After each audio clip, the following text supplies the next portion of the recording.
जय श्रीमनारायण, जय पुष्कराज की, जय श्री राम। 26 अगस्त शुक्रवार को अमावस्या आ रही है। अमावस्या के दिन हमें अपने पितरों को प्रसन्न करने के लिए उनका तर्पण अवश्य करना चाहिए। तर्पण तिल मिश्रित, चावल मिश्रित होता है।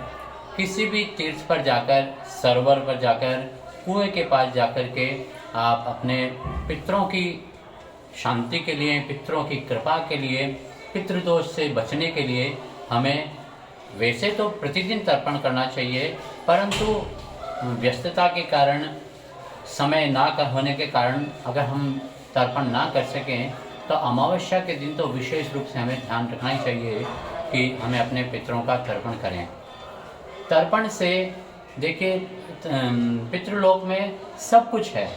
अगर वहाँ कुछ नहीं है तो वहाँ पर जल नहीं है, तिल नहीं है, तो हमारे जो पूर्वज होते हैं, जो पूर्वाचार्य होते हैं, जो पितृ होते हैं, वे हमारे से आशा रखते हैं कि हमारे कुल में कोई तो भागीरथ होगा जो हमें कम से कम 3 धोबे जल दे देगा। वो सिर्फ और सिर्फ हमारे से ये आशा रखते हैं।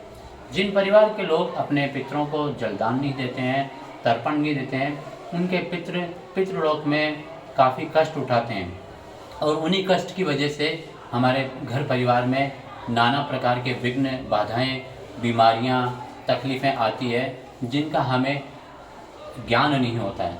तो मेरा निवेदन है, अमावस्या के दिन तो कम से कम आप तर्पण अपने पितरों का अवश्य में करें। घर में कर सकते हैं अथवा किसी तीर्थ में जाकर या किसी योग्य विद्वान ब्राह्मण को आप घर पर बुलाकर भी तर्पण कर सकते हैं। यदि आप चाहते हैं कि पुष्कर तीर्थ में आपके पितरों का तर्पण हो तो उसके लिए आप हमसे संपर्क कर सकते हैं। मेरा नंबर 9414415287 है, 94 14 41 52 87। अगर आप चाहते हैं आपके पूर्वजों का, आपके पितरों का तर्पण पुष्कर सरोवर में, ब्रह्मदेव के सरोवर में हो, तो आप हमसे संपर्क कर सकते हैं। ये तो हुआ हमें अमावस्या को क्या करना चाहिए, और हमें अमावस्या को क्या नहीं करना चाहिए वो भी आपको ज्ञात होना चाहिए।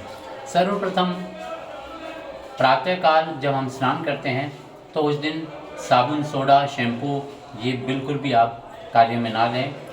उस दिन आप अपने वस्त्रों को साबुन से ना धोएं, केवल जल से निचोड़ करके धो दें। विशेष रूप से ध्यान रखें, आप अपने वॉश बेसिन में जहाँ पर आप बर्तन धोते हैं वहाँ पर रात्रि में झूठे बर्तन कदापि ना, भूल करके भी वहाँ पर झूठे बर्तन ना रखें। अमावस्या के दिन बाल ना काटें, हाथों के अथवा पैरों के नाखून भी ना काटें, ये भी आपको ध्यान रखना चाहिए। ब्राह्मण पुत्र को दूध पिलाएं, उसे वस्त्र दें, उसे दक्षिणा दें, आपकी यथाशक्ति, यथाभक्ति खूब सारी दक्षिणा दें। ब्राह्मणों से जब आप तर्पण करवाते हैं तो उसे भोजन प्रसादी भी करवानी चाहिए। यथासंभव उसे वस्त्र दान भी करें, तो इससे आपके पितरों की आपके घर पर खूब कृपा बरसेगी। किसी कारणवश अथवा आपकी आर्थिक परिस्थिति ना हो, आप तर्पण ना कर सकते हो, तो उसका भी उपाय है। ऐसा नहीं है कि आपके पास में लक्ष्मी की कृपा है तो ही आप करें। यदि आर्थिक रूप से आप तर्पण ना करने में सक्षम हो, असक्षम हो, तो आप सूर्य नारायण के सामने खड़े होकर के, सूर्य के सामने खड़े होकर के अपने दोनों हाथों को इस तरह से दिखा दें और अपने पितरों को प्रणाम करें, और उसे भी आप तर्पण ही समझिएगा। सिर्फ 3 धोबे जल दे दें, सूर्य को प्रणाम करें और अपने पितरों का स्मरण करके उन्हें प्रणाम करें। ये उस अवस्था में होता है जब आप आर्थिक रूप से ये सब जो उपाय मैंने बताए हैं तर्पण कराने के, वो ना कर सकें तो यदि अपने पितरों की कृपा से, ठाकुर जी की कृपा से आप सक्षम हैं तो आप तर्पण अवश्य में करें। अपने पितरों की कृपा बरसने से ही अपने पितृ का उद्धार होता है, आपका कुल बढ़ता है, धन वैभव, यश संपदा, इन सब से आप परिपूर्ण होते हैं। पितरों की कृपा अपने परिवार पर बहुत आवश्यक होती है। तो प्रतिदिन सायंकाल आरती जब आप करते हैं तो अपने परिंदे पर शुद्ध जल के जो स्थान है वहाँ पर अपने पितरों के लिए भी एक दीपक आप अवश्य प्रज्वलित करें।